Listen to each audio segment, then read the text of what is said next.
welcome Miss Mma Innovate Vn, Country Manager of Vietnam AnyMind Group. Please welcome Mr. Tâm Trương, Head of Integrated Communication at Nestle Vietnam. And please welcome Ms. Huyền Trương, CMO Chiselon Media. And our moderator, Mr. Sudasang Saha, Managing Director of Instant Media. A bit of applause for our panelists, please.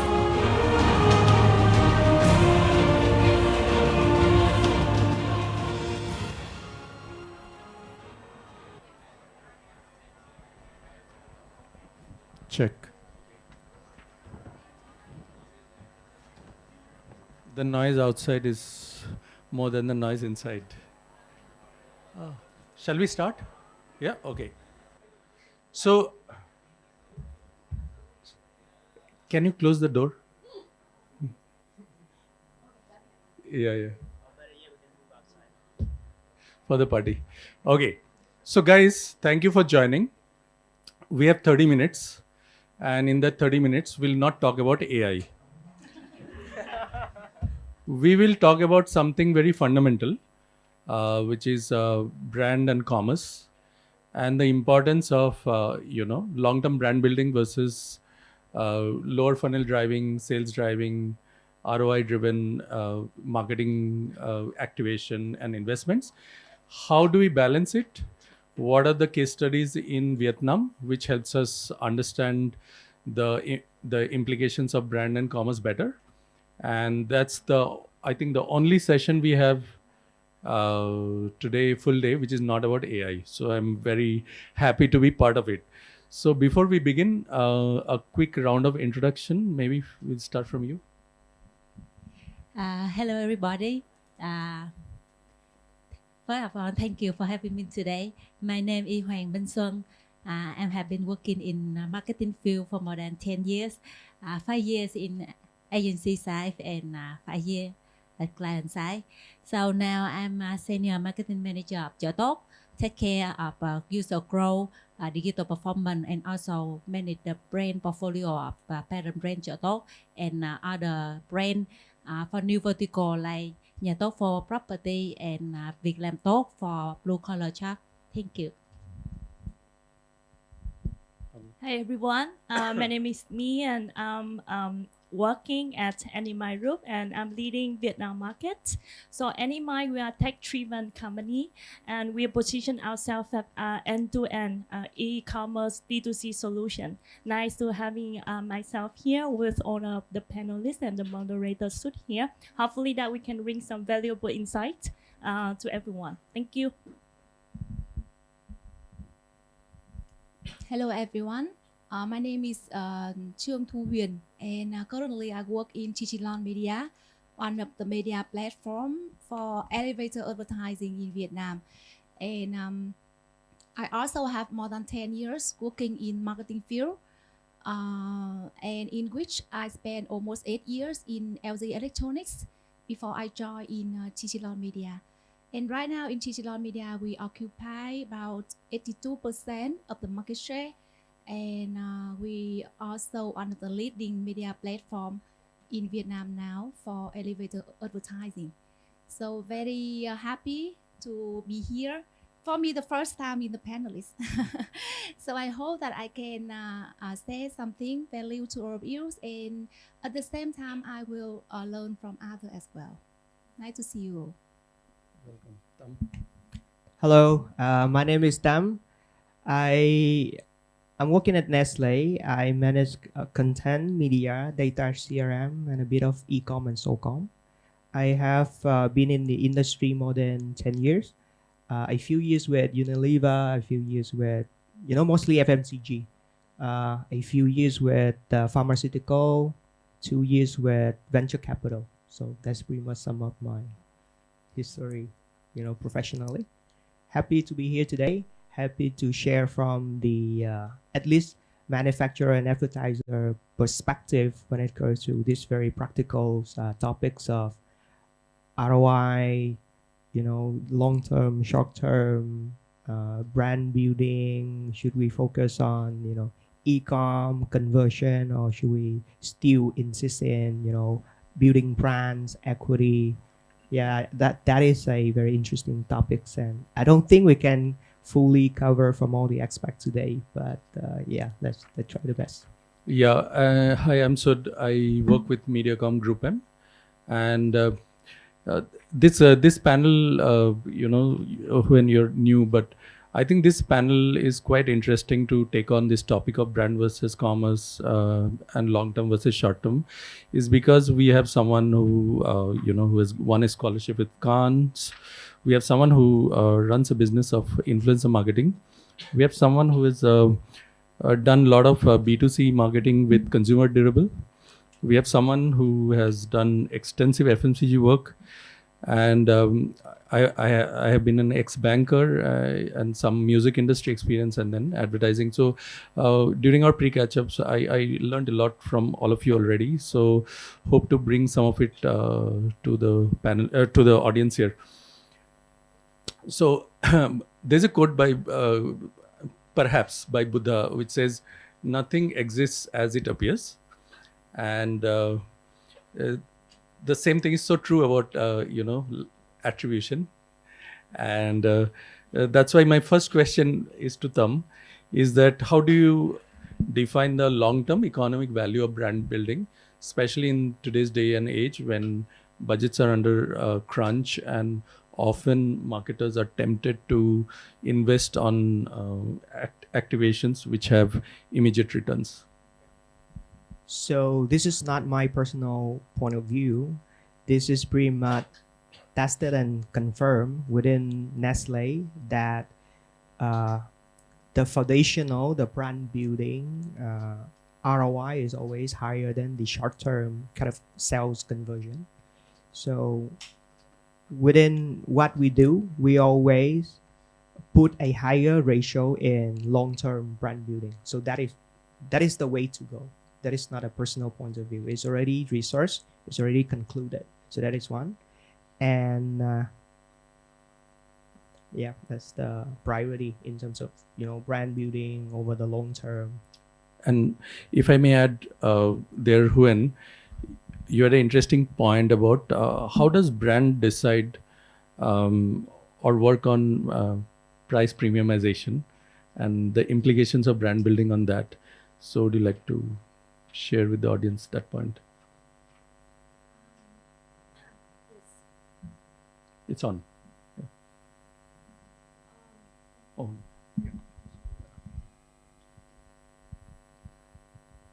Yes, actually I have experienced those things for how brand building impact to build the premium needs and to enhance brand power in terms of the economic value. Because actually the topic today is quite interesting. We face the common conflict, right? Every day when we work in marketing between CMO, CFO, and sometimes with the sales side as well, how brand marketing can bring the value to business tangibly, physically, that everyone can see. So I have experience when I work in LG that I can share with you. We about 7 or 8 years ago, we decided, our CEO decided to invest heavily on brand marketing in Vietnam market. He decided that we have to change the game because LG product has been recognized and become #1 in Europe market, US, and especially in Korea, right? But we not yet dominated market in Vietnam, and our brand recognition in Vietnam still is one of the reasonable to buy brand, not worthy brand to buy. So at that time, he decided that we have to change the game by investing for building our brand, enhance our brand image, make the brand power, and increase the premiumness of our product. So I think that after 5 years, we get the significant result.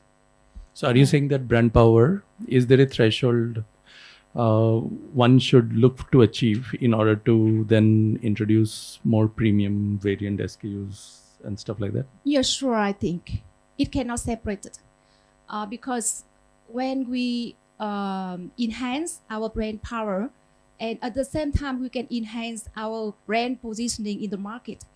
And when our brand power, our brand positioning is enhanced and become higher, I'm sure that we also can increase our price. The position of us among us and dealers and the competitor also become high. So when we already put us at the right position in the market, I think that's the time that economic value to bring to the business. Yes. Fair enough. And coming to XUAN, how many of you here use the website she represents, 𝐏𝐚𝐧𝐞𝐥𝐢𝐬𝐭𝐬? Quite a few. Yeah, very, very unique because from all the marketers, XUAN's role is very unique because the supply side and the demand side, the customer is the same. Yeah. So actually, at 𝐏𝐚𝐧𝐞𝐥𝐢𝐬𝐭𝐬 have a lot of category, and for the good category, the seller can be a buyer. Yes. Yeah. So So my question is basically that when the seller and the buyer is the same, you cannot pick sides on customer engagement or the supplier engagement, right? How do you, as a marketer, how do you invest your resources on, because resources are never enough.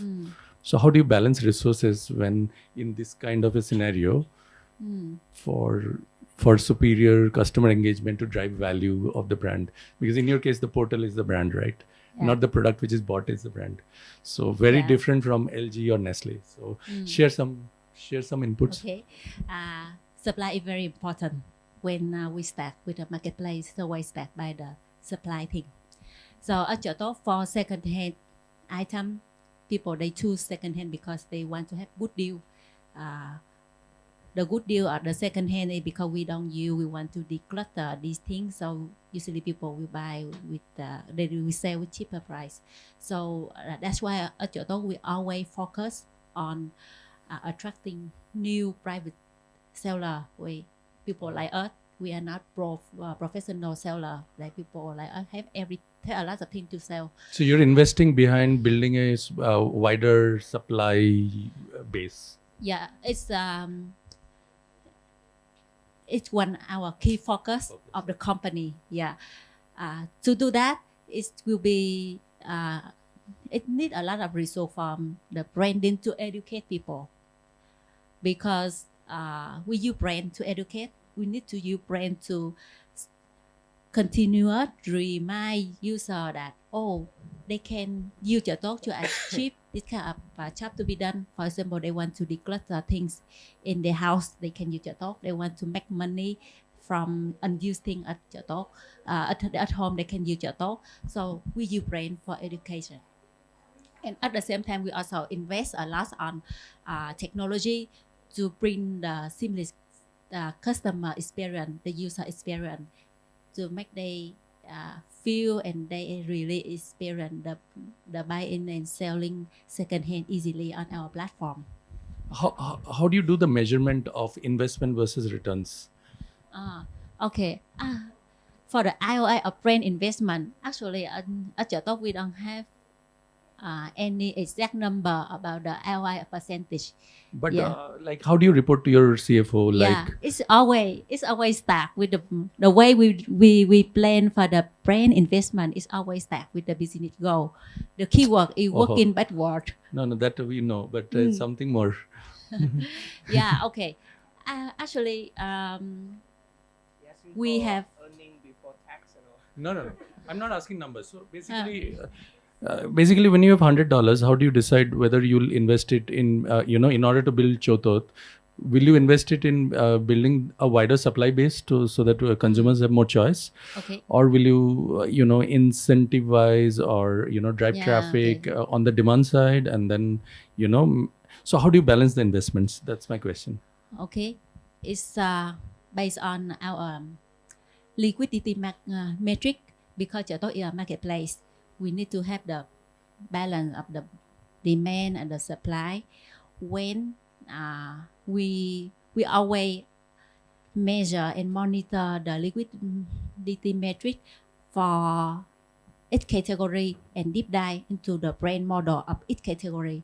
For example, if we see that the second-hand item of iPhone have a lot of supply but lack of demand, at that time we need to invest on the performance marketing to capture more demand of the current market to drive to our platform to ensure that seller can achieve the selling successfully.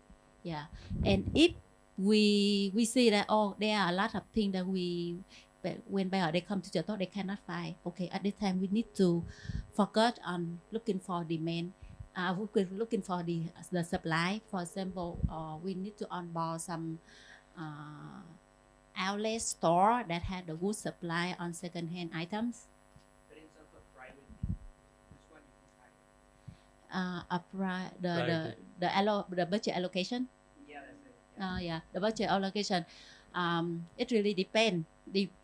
It always depend at the Understood. visitor. Understood. We monitor every day and we adjust the budget every month. Sure. Yeah. So I was about to say that, we have Hami, who runs a business of influencer marketing, social commerce, e-commerce, etc. And I was saying that, we'll not talk about AI, but we'll talk about TikTok, the only platform where you can do brand to commerce effectively. Then in the first row, I see Grab. So, and of course, Grab will claim that, of course, you can do brand to commerce effectively on one platform also. But I remember 4 years back, I think before COVID, in a MMA forum, we were talking about what will drive e-commerce future. And I shared that it was customer engagement. I don't know if the audience understood or not. But now, promotion or incentive is always short term and we see what is happening in the marketplace. So specific to customer engagement creation, how as a agency you advise brand marketers to invest in it and help convince them that that can drive the the brand power, the brand value, or the long term gains for the brand?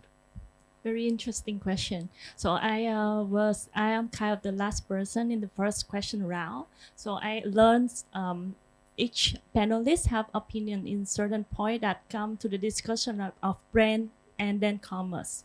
And back to Anh point, that is proven that long-term value investment in brand initiative, always there will be with the expectation in terms of return on investment with the tangible business impact, which also resulted to our task as our ANC or strategic partner when working with any advertiser, especially when it comes to influencer solution, where I can say that it does have a certain impact in their brand awareness. Sometimes it's consideration, but it's really hard to have a accurate or solid kind of tracking system or evaluation without the platform like TikTok. It's really hard because it's not seamless. And for example, in the past, if we spend money on Meta, for example, or YouTube, and then lead the consumer to Shopee, for example, and then there will be always the tracking. However, is it in time to have a proper or immediate actions? Because when it comes to e-commerce, if we rely on the incentive is normally just offset the natural purchase cycle of the end consumer. So it's never going to be longer. Yeah.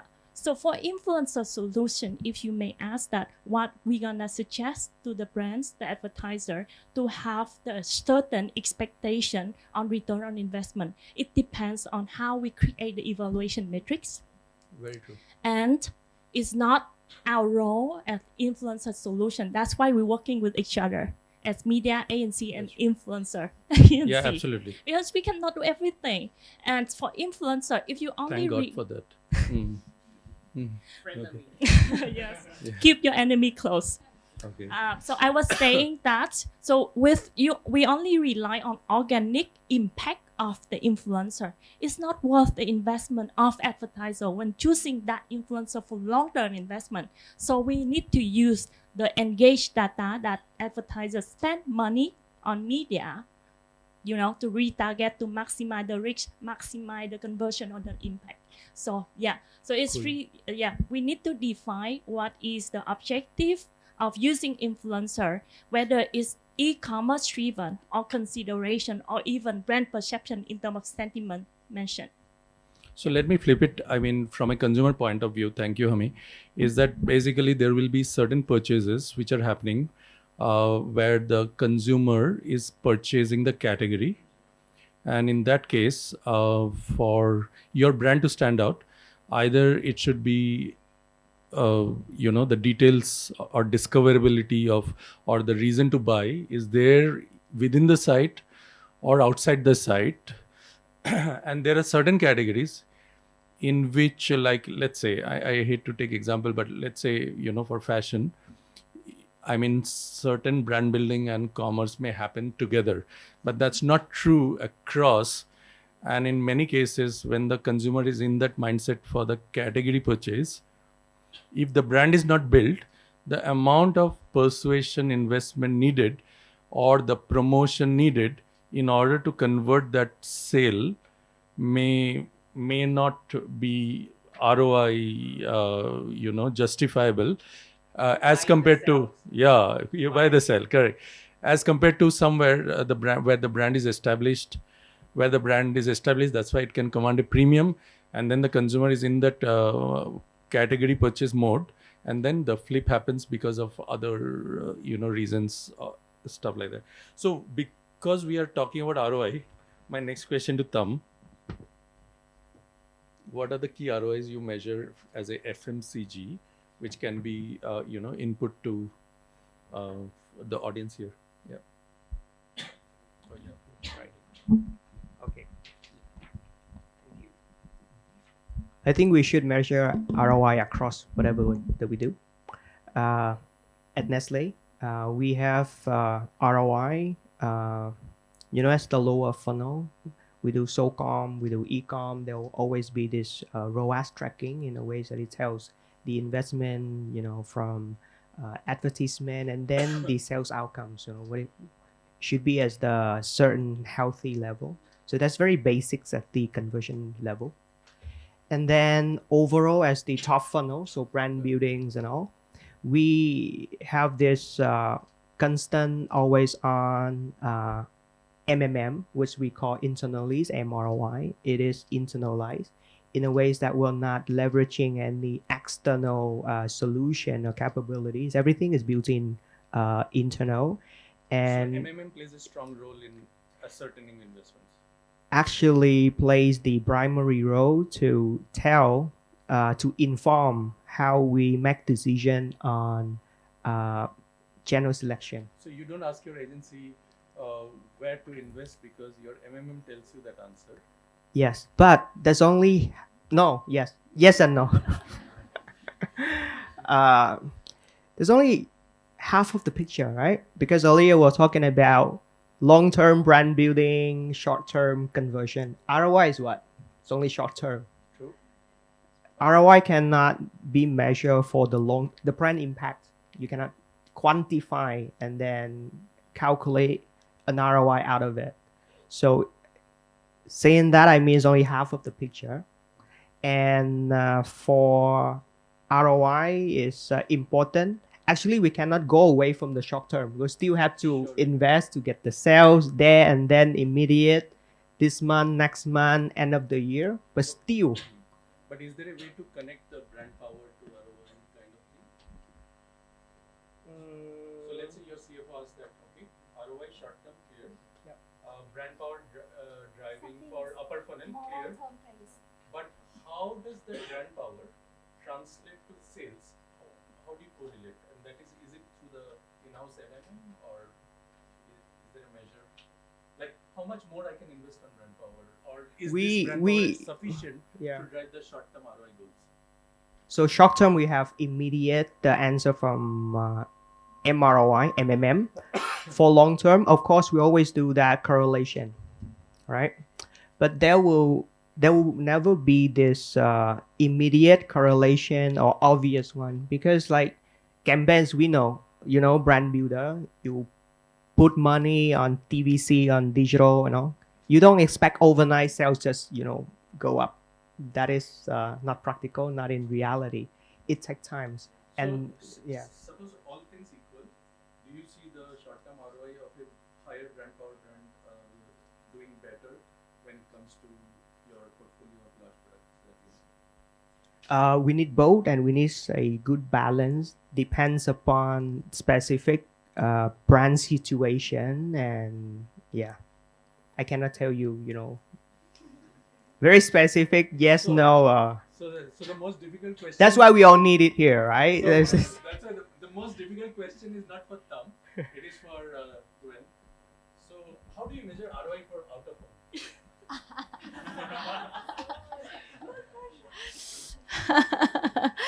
Anyone who's do the out of home business in this room, please raise your hand. Yes. Yeah. So it's he give us a very difficult questions because it is our most challenging points when do the out of home business, right? Because every day we receive the questions from our clients, how we calculate ROI, how you can answer us impactful effectiveness of your channels, how it have to our sales revenue or something like this. So normally in case of Chichilon Media, right now, we just give the number. So the number also come from the third party. That is not only come from us. The number come from us is number of screens now we occupy in the market. The market share that now we occupy in the market, and our position already recognized in the market. Why? And from the third party, we also have to bring the number. We cannot say we effective. We cannot say it work and it record the masses and it have the consumer to purchase our product. But the survey show the number that how our TVC, the frequency of the TVC or the ads appear on our screens. It also shows the number. Even we have to do, the calculation of the cost view, right? Cost per view among us and other channels as well. And we also calculate and make sure that, for instance, in average, how many times per day the people use elevator, wait for at the lobby of elevator. So you can calculate. Yeah, by that way, right? Because as we know, the marketing team, they also have to work with CFO, right? Is there CEO like number. a diminishing return curve also of ROI on out of home? Like what is the threshold investment? Infinite. Infinite, yes. It's not clear number. But We cannot give the clear number. But we also try to make the brand lift survey, and we make the after campaign surveys to our clients. Okay. Okay, I don't believe in brand lift you don't survey. believe that number. Actually, I can help. Yeah. Yes. We do outdoor also with Nestle, right? Why we do outdoor? Because there are certain impacts on short-term sales. That MRI will tell you. This is ROI from outdoor compared to other platform. That is one. Second, so ROI is pretty much on conversion, the low funnel. On the top funnel, definitely from our brand health tracks, monthly, quarterly, we'll be able to extract this impacts from awareness contribution from, this channel specifically. That we know, that we can quantify the kind of, effect from a specific channel to I mean that we overall did top that line. for our client as well. Yeah. Yes. To give them the answer. Completely. I mean, I didn't ask you because I'm challenging you. I also believe in it, but I know a lot of people ask this question. And couple of instances, I've worked here where, in rural marketing, out of home and activation works wonders. Second, I've launched brands where 100% of the investment has been out of home in Bangkok. Because thanks to their extensive BTS networks, the metro trains, and I'm sure once the trains start in Ho Chi Minh City, the media mix will change forever in Vietnam, and so I'm a big believer on it. And And this year in Cannes, thankfully this year in Cannes, which concluded 2 weeks back, the winning case studies have become normal award-winning case studies. They are not some sci-fi gizmo winning awards. So one of my favorite case studies is a out-of-home case study from Madrid, Spain, where they took 87 billboards which were unsold, and they put the photograph of a grandmom and her Instagram account. They had just launched with no followers, and in 4 weeks they proved how many followers she can get, just to know that out-of-home works. And it got titanium line, it got titanium Grand Prix and gold. And according to me, I have experienced it with smart marketers in Thailand, India, and in Vietnam. I have to say Vietnam. So I'll challenge the ROI on that. Pretty much I use all the money to book 87, billboard to buy followers.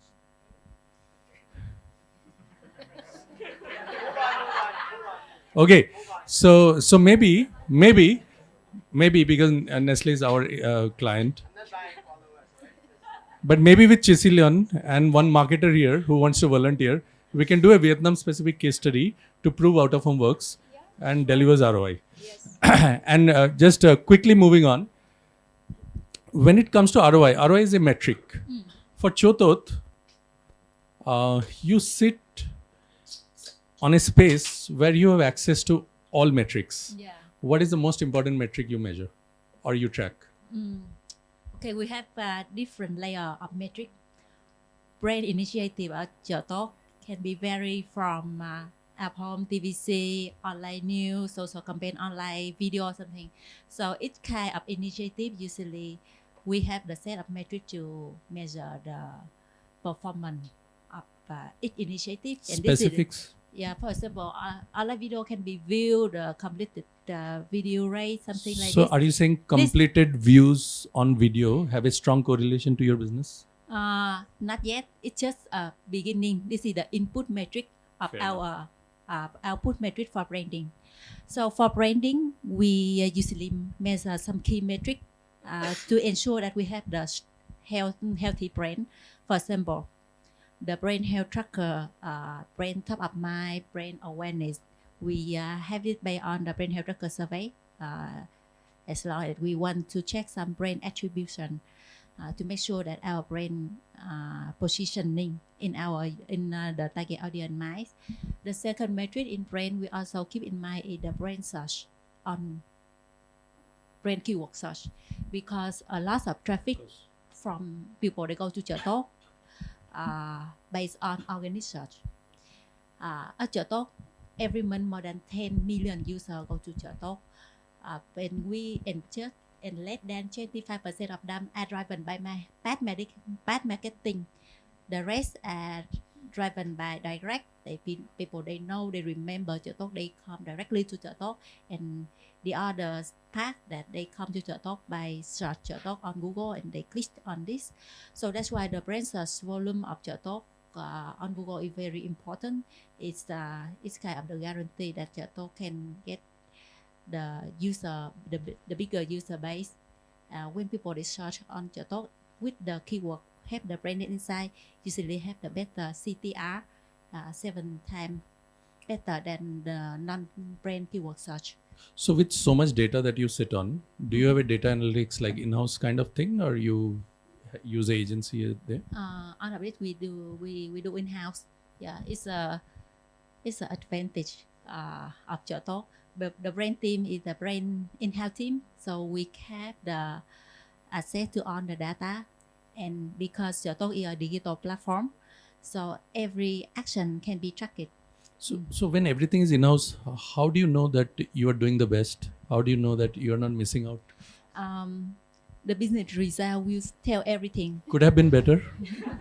If I'm your CEO, I'll say could have been better. A lot of things we also have some. For example, before we measure the brand survey by third party. So this is another point of view from other sides. And actually, the number of the brand search keywords is not something that Chotot can control. It's always come from the users. So there is a space in the market for a second competitor because you're doing so well. Is that the message you? Chúng also do a lot of branding initiative. User home, UTVC. We still need a lot of agency collaborate with us.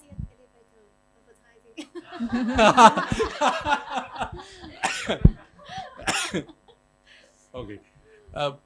I mean, since we are talking about multiple platforms, multiple, opportunities to advertise, one of the things which we had in mind about customer engagement, multiple platforms, is about consistency of messaging, And perhaps there I'd like to ask Hami, I mean, influencers, are they controllable elements or uncontrollable elements? And I mean, as an agency, how do you ensure that there is enough autonomy, but still there is consistency of the brand messaging, which is carried on in this part of the lower funnel driving solutions where talents are used pretty randomly. And especially when I see talents, endorsing brands, different brands every week. So, yeah. So when we're always talking about influencer and KOC nowadays, right? And no one can, deny that the importance of how they have a certain impact on their followers. But I would say that influencer as one of their inventory, like any kind of inventory, that's most difficult to control. It will hurt them if you call them inventory, but yeah. Never Come mind. on. Yeah. But as long as they make money, right? So yeah, I was saying that it's really hard to control because the nature of the influencer usage, I'm sorry, I'm using very practical words, that combining of branding and authenticity. So how we can control the authenticity? The advertiser have to balance between the brand aspect and the room for them to be creative. That's the nature. Okay, so that's the collaborative work. So it's hard to control, but then there's certain level of collaboration between brand and ANC. Different ANC across media channel or platform have to work together to create. I don't want to say like brand guideline and stuff like that. It's how to say, it's a universal thing, right? But it is really important that to have a certain set of direction in terms of content. And the other important thing is how to monitor it. It's have to be platform there to track and monitor and analyze the situation. We ran out of time. No. We started late. Yeah, I'm saying that it's really important to have a platform to track, to monitor, analyze, and create the hypothesis of controlling if it's go wrong. And for the platform, it's have to go deep in terms of hashtag, mention, keyword, in order to control that out of control factor. And to be honest, sometimes we engage with very crisis thing that happening for influencer, not only on the content that already produced, but also on the live stream. Live streaming is really two ways of the thing. So on live streaming, we have to plan like 10 times more than a normal influencer content. But it's still in the stage that owner of the ANC tried to start it, exploring. I'm sorry to mention AI again, but it is really important to have that function to monitor automatically when it happened in the wrong way. So yeah, the bottom line here is that also the important part of human combining with technology, platform tracking, monitoring, and then analysis, learning, and create better hypothesis and better evaluation of the situation and then problem in place whenever it need to be adapted. Cool. Thanks, Ami. And I think before we end, one question about what lies in the future. And I think for a consumer like me, I don't watch TV. I don't watch you and me, or any such platform. So I do watch a lot of ads on out of home. However, young kids who are 13, 12, 14 years old, in another 3 to 4 years, they'll become 18 years and they'll become the holy grail of 18 plus audience. And they'll become your audience, right? Core audience. And those 18-year-olds are not on all the platforms where 100% of our money is invested today. So I see some brand managers here.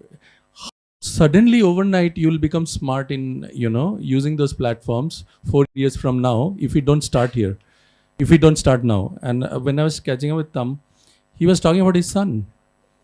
And what does he do other than study, I have 2 sons. The older one is 8 years old now. Sometimes I feel this generation gap, especially when he's talking about his interests. So, any of you here heard of Roblox? 1, 2, okay. I heard of Roblox from my son. Nobody knows. Only 2 in the room, right? 3. He goes. Okay, you see. Yeah, if you have a child at home, you know about Roblox. Unless your client has asked you for what's next in gaming, then you know. Roblox is crazy. And so I heard, wow, this is something, because I'm in the industry, right? I cannot accept the fact that this is something, trending and I'm not aware of. So I, personally tried myself. It's silly. Graphics is, it's very bad. But everybody, my son, his friends, and I talked to other kids also. Everybody talk about Roblox with great interest. So I went a bit extra. I just look it up. I say, why silly? Why the graphic is not bad, but then all the kids and all, they like it. And I found out that Roblox is not a game. It's a community. It's like this community enabled by the technology, so everybody can create their own game and they can share, they play together. So it's this co-creation community, this is a lot larger than the game itself. And everybody can play a role. Everybody can drive and have influence in the community.